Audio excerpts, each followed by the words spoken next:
Morning students. So today we are going to start our lecture number 9, chapter number 3 electrochemistry. जैसे कि last time आप लोगों को मैंने बताया था कि आज से हम लोग स्टार्ट करने वाले हैं हमारा phase number 2 of this chapter, that is electrolytic cell. अभी तक हमने जितने भी फर्स्ट टू 8 लेक्चर के अंदर हम लोगों ने क्या देखा, तो इलेक्ट्रोकेमिकल सेल के ऊपर जितने भी लेक्चर थे वो उसके ऊपर थे. आज जो स्टार्ट करना है वो उससे टोटली ऑपोजिट होगा. टोटली ऑपोजिट का मतलब वहाँ पे जो रिएक्शन हो रही थी यहाँ से थोड़ा बहुत वो ऑपोजिट चला जाएगा. देन इलेक्ट्रोड पोटेंशियल की बात की, फिर ऑक्सीडेशन रिडक्शन रिएक्शन की हम लोगों ने बात की. नर्स्ट इक्वेशन बहुत ही अच्छा पढ़ा. और ये टॉपिक ऐसा है जहाँ से क्वेश्चन आएंगे 3 to 4 मार्क्स के क्वेश्चन. जैसे कि फर्स्ट लेक्चर में मैंने आप लोगों को बताया था इस चैप्टर में से 4 मार्क्स का क्वेश्चन आता है, तो यहाँ से अब पॉसिबिलिटी धीरे धीरे वो बढ़ती जाएगी. आज का जो टॉपिक है मैंने यहाँ पे थोड़ा बहुत मेंशन करके ही रखा है आप लोगों के लिए कि भाई इलेक्ट्रोलाइटिक सेल हेडिंग लिखिए. उसे आप लोग 10th में इलेक्ट्रोलिसिस भी कहते हैं. अब इलेक्ट्रोलिसिस का मीनिंग क्या होगा, what is meaning of electrolysis? तो इलेक्ट्रो का मतलब क्या होगा, इलेक्ट्रिसिटी, और उसको करेंगे प्रोवाइड. और इलेक्ट्रिसिटी प्रोवाइड करके हम लोग क्या करेंगे, ब्रेकिंग ऑफ, क्या होता है, ब्रेकिंग ऑफ केमिकल कंपाउंड या फिर सब्सटेंस, जो भी बोलो आप लोग, breaking of a chemical compound. Electricity, वहाँ इलेक्ट्रोकेमिकल सेल के अंदर हम लोग क्या करते थे, एक केमिकल एनर्जी को इलेक्ट्रिकल एनर्जी के अंदर कन्वर्ट करते थे. और यहाँ पे हम लोग क्या करेंगे, यहाँ पे हम लोग करेंगे इलेक्ट्रिकल एनर्जी को कहाँ पे कन्वर्ट करेंगे, तो केमिकल एनर्जी के अंदर. अब केमिकल एनर्जी के अंदर कैसे कन्वर्ट होगा, तो बहुत ही सिंपल लॉजिक से एक समझो. केमिकल एनर्जी के बारे में आप लोगों ने थर्मोडायनेमिक्स के अंदर पढ़ा हुआ है. अगर कोई भी केमिकल या कोई भी सब्सटेंस या कोई भी कंपाउंड जब रिएक्शन करता है तो उसमें एक ही टाइप का प्रोसेस होता है, या तो बॉन्ड फॉर्म होते होंगे या बॉन्ड ब्रेक होते होंगे. तो वहाँ यहीं पे भी वही होगा, जो भी सेल के अंदर हम लोग केमिकल लेंगे उसका बॉन्ड टूटेगा या फिर बॉन्ड बन रहा होगा, और फिर वही एनर्जी को हम लोग कैलकुलेट करेंगे और फिर उसे बोल देंगे केमिकल एनर्जी. बहुत ही सिंपल कंसेप्ट है. अगर इलेक्ट्रोकेमिकल सेल आप लोगों को 100% आता होगा तो ये तो बहुत ही ईजी है, बहुत ईजी है, उससे टोटली ऑपोजिट ही जाना है. डन. अच्छा, अब जाते हैं यहाँ पे फिर से. ये तो हुआ इसका सिंपल मीनिंग, इलेक्ट्रिसिटी प्रोवाइड करनी है, केमिकल सब्सटेंस को ब्रेक करना है. सिंपल वे में बोलो तो electrical energy is converted into chemical energy. Now moving on to this construction of a electrolytic cell. अब इलेक्ट्रोकेमिकल सेल का जब हम लोगों ने कंस्ट्रक्शन किया था तब तो 2 डब्बे ले रहे थे, 2 वेसल थे, उसमें हम लोग इलेक्ट्रोड ऐड कर रहे थे. वहाँ पे एक salt bridge most important factor था. लेकिन यहाँ पे ऐसा नहीं हो रहा है. यहाँ पे क्या होगा, एक ही हमें वेसल लेना है. वेसल आप लोगों को कैसा होना चाहिए, इलेक्ट्रोलाइटिक टैंक बोलेंगे उसे, या फिर इलेक्ट्रोलाइटिक वेसल बोलो. इस वेसल के अंदर हम लोगों को क्या लेना है, एनोड एंड कैथोड. तो आप लोगों के दिमाग के अंदर क्वेश्चन ये होगा, भाई रिएक्शन भी चेंज हो जाएंगी? नहीं, रिएक्शन तो एज इट इज़ रहेंगी. एनोड के ऊपर ऑक्सीडेशन ही होगा, कैथोड के ऊपर रिडक्शन ही होगा. लेकिन बात यहाँ पे याद क्या रखनी है कि एनोड किसे बोलेंगे, तो एनोड बैटरी के जो पॉजिटिव चार्ज के साथ अटैच होगा, जो भी इलेक्ट्रोड, वो एनोड होगा ऑलवेज. ये टेक्निक आप लोगों को याद रखनी है कि बैटरी के पॉजिटिव चार्ज के साथ जो भी इलेक्ट्रोड अटैच है वो एनोड होगा, नेगेटिव के साथ अटैच है वो कैथोड हो जाएगा. मतलब एनोड के ऊपर ऑलवेज पॉजिटिव चार्ज रहेगा और यहाँ पे कैथोड के ऊपर ऑलवेज क्या रहेगा, नेगेटिव चार्ज यहाँ पे रहेगा. तो एनोड के ऊपर ऑक्सीडेशन होगा, कैथोड के ऊपर रिडक्शन होगा. इलेक्ट्रोकेमिकल सेल में भी हम लोग यही देखा था और कोई भी नई बात नहीं थी. फिर आ जाता है यहाँ पे सॉल्यूशन क्या लेना है, तो यहाँ पे ले रहे हैं हम लोग इलेक्ट्रोलाइट. इलेक्ट्रोलाइट कैसा होना चाहिए, विच कंडक्ट इलेक्ट्रिसिटी। कोई भी सॉल्यूशन यहाँ पे नहीं ले सकते हम लोग, एक ऐसा सॉल्यूशन लेना है जो डिसोसिएट होके आयंस देता हो, और आयंस मिलेंगे तो ही हमें क्या करना है, तो ही हम लोग क्या कर पाएंगे कि भाई इलेक्ट्रिसिटी यहाँ पे कंडक्ट हो पाएगी। सबसे इम्पॉर्टेंट बात यहाँ पे आएगी। अब यहाँ पे इलेक्ट्रोलाइटिक टैंक जो है वो आप लोगों को कैसा होना चाहिए, नॉन कंडक्टिंग होना चाहिए। अगर ये कंडक्टिंग हुआ तो क्या हो जाएगा, तो जैसे ही आप लोग यहाँ पर टच करोगे तो बाल खड़े हो जाएंगे। क्यों बाल खड़े हो जाएंगे, क्योंकि यहाँ पे इलेक्ट्रिसिटी प्रोवाइड कर रहे हैं, इलेक्ट्रिकल एनर्जी को यहाँ पे देनी है, तो मतलब यहाँ पे इलेक्ट्रिसिटी जनरेट हो रही होगी। इसीलिए जैसे ही आप लोग इसको टच करोगे तो शॉक लगेगा यहाँ से। इसीलिए ये इलेक्ट्रोलाइटिक टैंक कैसा होना चाहिए, नॉन कंडक्टिंग होना चाहिए। मतलब प्लास्टिक का हो या सिलिका जेल का हो या ग्लास का हो, लेकिन ये नॉन कंडक्टिंग इलेक्ट्रोलाइटिक टैंक होना चाहिए। ये कुछ बेसिक बातें। फिर मैंने यहाँ पे एक सेंटेंस लिखा हुआ है कि एज एन इलेक्ट्रोलाइट आप लोग मोस्टली क्या यूज़ कर सकते हो, तो यहाँ पे यूज़ करेंगे हम लोग strong acid, base and salt. Strong acid HCl H2SO4, strong base NaOH KOH, salt Na2SO4। इससे सभी सॉल्ट आप लोग यूज़ कर सकते हो। अब स्ट्रॉन्ग सॉल्ट का मीनिंग क्या होगा, तो 10th में आप लोग पढ़ के आए हो कि अगर कोई स्ट्रॉन्ग एसिड और स्ट्रॉन्ग बेस को कंबाइन करके सॉल्ट बनता है, लेकिन उसमें से दोनों में से कोई एक एलिमेंट स्ट्रॉन्ग एलिमेंट में से आया होना चाहिए, तो ही क्या होगा, यहाँ पे ये स्ट्रॉन्ग सॉल्ट यहाँ से प्रिपेयर होगा। अच्छा, ये सेल कंस्ट्रक्शन की थोड़ी बहुत इन्फॉर्मेशन थी। अब मैं यहाँ पे आगे जाता हूँ। इलेक्ट्रोलाइटिक प्रोसेस जो है वो हमें पूरी 2 फेजेस के अंदर उसको भी पढ़ना है। उसको भी मैंने यहाँ पे क्या किया है, 2 फेजेस के अंदर उसको डिवाइड किया है मैंने। फर्स्ट इलेक्ट्रोलाइटिक सेल या इलेक्ट्रोलिसिस, उसको पढ़ेंगे हम लोग एक क्वांटिटेटिव कंसेप्ट के अंदर, और सेकेंडली हम लोग पढ़ेंगे क्वालिटेटिव कंसेप्ट के अंदर। मतलब क्वांटिटेटिव का मतलब क्या होगा कि किस टाइप के प्रोडक्ट यहाँ पे बनेंगे एट एनोड और कैथोड, और क्वालिटेटिव का मतलब क्या होगा, कितने मोल्स यहाँ पे बनेंगे, कितने मोल या कितने ग्राम या किलोग्राम, जो भी आप लोगों को यूनिट दिया जाए। 2 फेजेस के अंदर ये पूरा पढ़ना है। और क्वालिटेटिव कंसेप्ट जब पढ़ेंगे तब वहाँ पे हम पढ़ना है फैराडेज लॉ, और वो भी इस चैप्टर का मोस्ट इम्पॉर्टेंट क्वेश्चन होगा जब ये क्वालिटेटिव कंसेप्ट पढ़ेंगे इलेक्ट्रोलाइटिक सेल का। आज हमें सिर्फ यही सीखना है, थोड़ा बेसिक आज सिखाऊंगा, पूरा इंट्रोडक्शन है इलेक्ट्रोलाइटिक सेल का, और कोई भी डिटेल में आज मैं बात नहीं करने वाला हूँ। 1-2 एग्जाम्पल भी क्वांटिटेटिव के लेंगे हम लोग। तो क्वांटिटेटिव का मैंने अभी ये मीनिंग बताया कि भाई इलेक्ट्रोड के ऊपर किस टाइप के प्रोडक्ट बनेंगे। उससे पहले अब मैं यहाँ पे लेके जा रहा हूँ, इसको यहाँ पे एक्सप्लेन करूँगा अंदर ही। Factors on which products on electrodes forms, भाई ऐसे कौन से फैक्टर होंगे जो प्रोडक्ट के जो फॉर्म करेंगे उसके ऊपर डिपेंड करेंगे। तो फर्स्ट फैक्टर जो है वो नेचर ऑफ ए इलेक्ट्रोलाइट है। यहाँ पे आप लोग जो भी इलेक्ट्रोलाइट यूज़ करोगे वही आप लोगों को एज अ प्रोडक्ट बनेगा। फॉर एग्जांपल मैंने यहाँ पे ले लिया NaCl, तो NaCl जब आप लोग एज एन इलेक्ट्रोलाइट यूज़ करोगे तो यहाँ पे आप लोगों को Cl2 गैस मिलेगा और सोडियम सॉलिड फॉर्म के अंदर मिलेगा।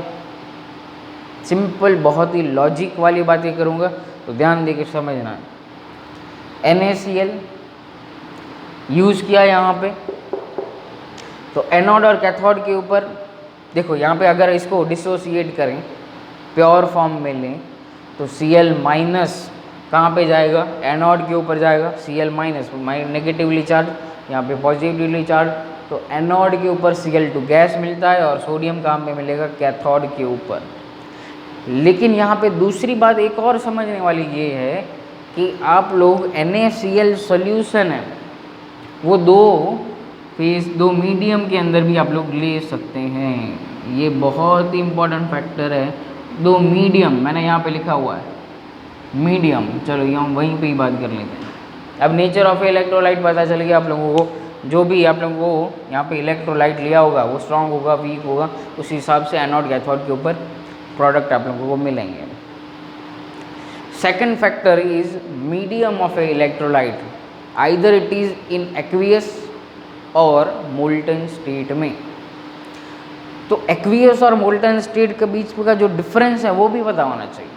एक्वियस का मतलब वहाँ पे वाटर प्रेजेंट होगा, और मोल्टन का मतलब क्या होगा, प्योर NaCl अगर हम लोगों ने लिया तो उसको ही हिट करके Na+Cl- को हम लोग डिफ्रेंशिएट करेंगे, और एक्वियस में मतलब वाटर प्रेजेंट होता है।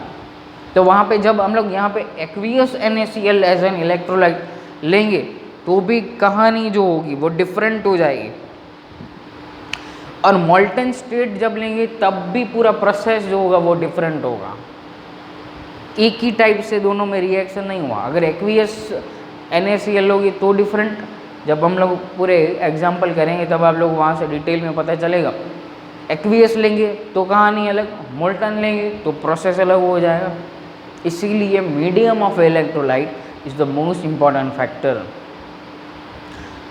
Third factor, concentration of electrolyte.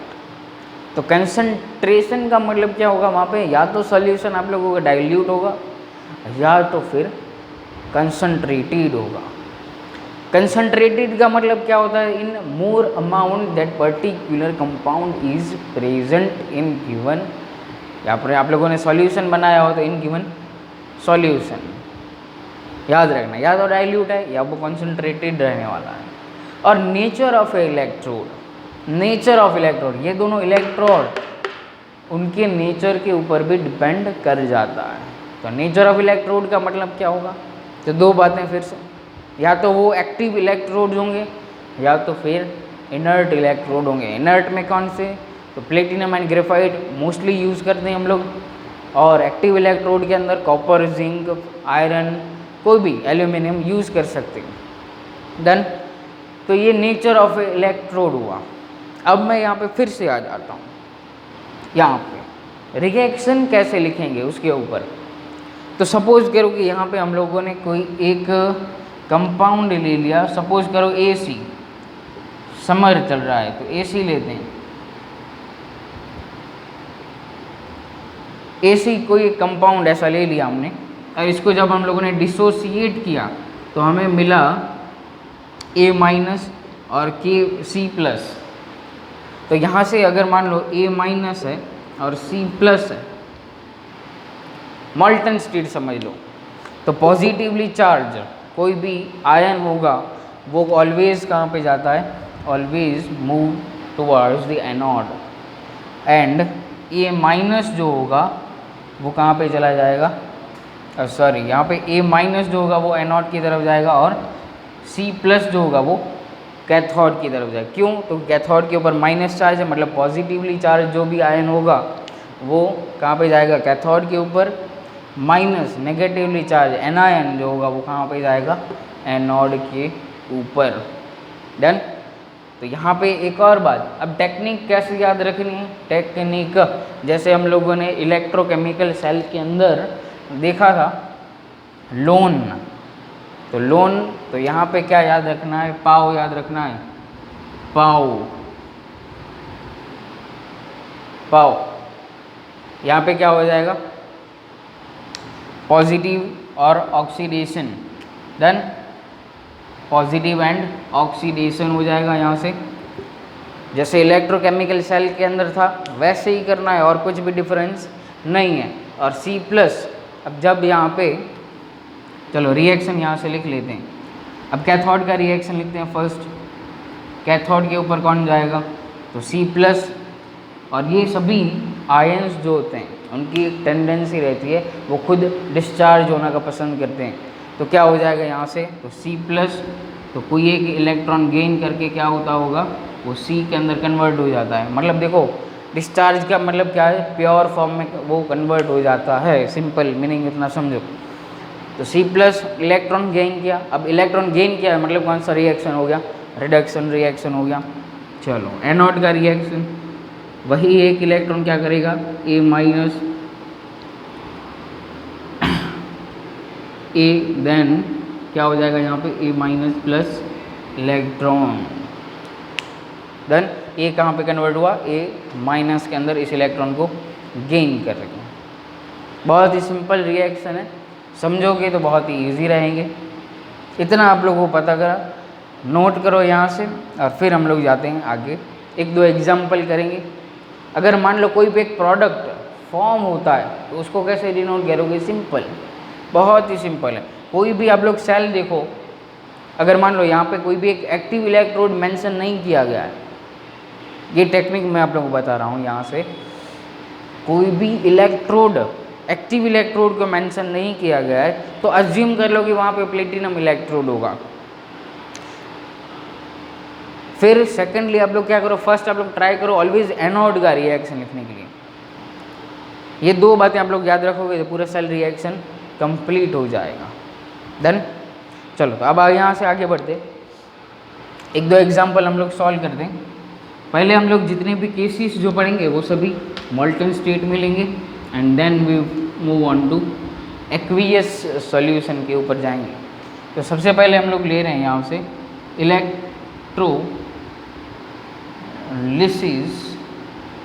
Of molten NaCl solution. Molten, अब मोल्टन का मतलब क्या है, तो डायरेक्टली आप लोगों को यहाँ से रिएक्शन लिख सकते हैं। डायरेक्टली आप लोगों को हीट करना है तो क्या मिलेगा, Na+ एंड Cl- आयन। तो यहाँ से फिगर ड्रॉ कर सकते हो आप लोग, यहाँ से बोलो Na+ एंड Cl-, तो Na कहाँ पे जाएगा, कैथोड के ऊपर, और Cl- कहाँ पे चला जाएगा, एनोड के ऊपर। देन चलो, तो first we try to write anode reaction. अब एनोड है, एनोड पे क्या होता है, ऑलवेज ऑक्सीडेशन रिएक्शन, तो लॉस ऑफ इलेक्ट्रॉन होता है। तो Cl- कहाँ पे चला जाएगा, एक इलेक्ट्रॉन को आप लोग गेन करोगे, सॉरी यहाँ से क्या हो जाएगा, रिडक्शन में कन्वर्ट हो जाएगा ये, और यहाँ से मिलेगा Cl, और फिर Na वही एक इलेक्ट्रॉन गेन करके रिएक्शन थोड़ी गड़बड़, हाँ ऐसे हो जाएगा, और फिर यहाँ से ये एक इलेक्ट्रॉन कन्वर्ट चला जाएगा सॉलिड के अंदर। अब Cl पता है हमें इस फॉर्म में नहीं मिलता है, ऑलवेज कहाँ पे मिलता है, Cl2 के फॉर्म में। तो यहाँ से क्या हो जाएगा, 2 2 2 कर दो, तो मतलब डायरेक्टली आप लोगों को रिएक्शन हो जाएगा। ऐसे ही आप लोग सिंपली क्या करो, MgBr2 का एग्जाम्पल ले सकते हो, यहाँ से AlCl3 का एग्जाम्पल लो। MgBr2 मतलब जो भी आप लोग ले रहे हो, सिंपल इतना ही याद रखो, फिर हर बार ये सेल कंस्ट्रक्ट करने की ज़रूरत हमें नहीं है। सीधा क्या करो, यहाँ से सेल रिएक्शन लिखो, Br2 ऑलवेज कहाँ पे मिलेगा, कंपाउंड देख के पता चल जाएगा कि भाई आप लोगों को Br2 तो Br- है, तो Br- कहाँ पे जाता है, Br- जाएगा एनोड के ऊपर। तो एनोड के ऊपर ऑलवेज क्या प्रोड्यूस होगा, Br2 गैस प्रोड्यूस होता है, और ये कहाँ पे मिलता होगा, कैथोड के ऊपर। सिंपल। अब यहाँ से देखो AlCl3 है, तो यहाँ से कौन मिलेगा, तो एनोड के ऊपर जाएगा, नेगेटिव है मतलब Cl2 गैस मिलेगा एनोड के ऊपर, और ये भाई साहब कहाँ पे मिल जाएंगे, कैथोड के ऊपर। लेकिन MgBr2 में और यहाँ पे 2 इलेक्ट्रॉन ट्रांसफ़र हो रहे हैं। अच्छा, इसे वो फिर बैलेंस कर लेना पड़ेगा, यहाँ से 2 करना पड़ेगा, 2 एंड देयरफॉर यहाँ पे 2Na। तो यहाँ पे 2 मोल्स ऑफ इलेक्ट्रॉन जो है वो यहाँ पे यूज़ हो रहे हैं। तो मोल्स ऑफ इलेक्ट्रॉन का मतलब क्या हो जाएगा, यहाँ पे 2 फराडे इलेक्ट्रिक चार्ज यूज़ होता होगा। हाँ, ये बात बहुत ही इम्पॉर्टेंट हो जाएगी, 2 फराडे इलेक्ट्रिक चार्ज यहाँ पे यूज़ करना पड़ेगा। यहाँ पे भी 2 फराडे ही होगा, Mg2+ होता है और Br-, तो 2 इलेक्ट्रॉन्स ट्रांसफ़र होंगे, और यहाँ पे AlCl3 है। तो जहाँ पे जब आप लोग कैलकुलेट करोगे तो आंसर जो है वो आप लोगों को मिल जाएगा 6 फराडे। 6 फराडे Al3+ में होता है इसलिए। तो यहाँ से Cl2 गैस मिलेगा एट एनोड, और यहाँ से मिलेगा Al प्योर फॉर्म के अंदर कैथोड मिलेगा। टेक्स्ट बुक में आप लोग 3-4 एग्जाम्पल दिए गए हैं, यही एग्जाम्पल है दो तो NaCl और MgBr2 दिया गया है। इसमें आप लोग H2SO4 भी लेके कर सकते हैं। बहुत ही आज मैंने बेसिक ही लेक्चर लिया है, कोई भी आप लोगों को नया कुछ भी नहीं सिखाया, ये आप लोग प्रीवियस स्टैंडर्ड्स में आप लोग सीख चुके हैं। डन, तो आज का लेक्चर यहीं पे रखेंगे। So thank you and very much.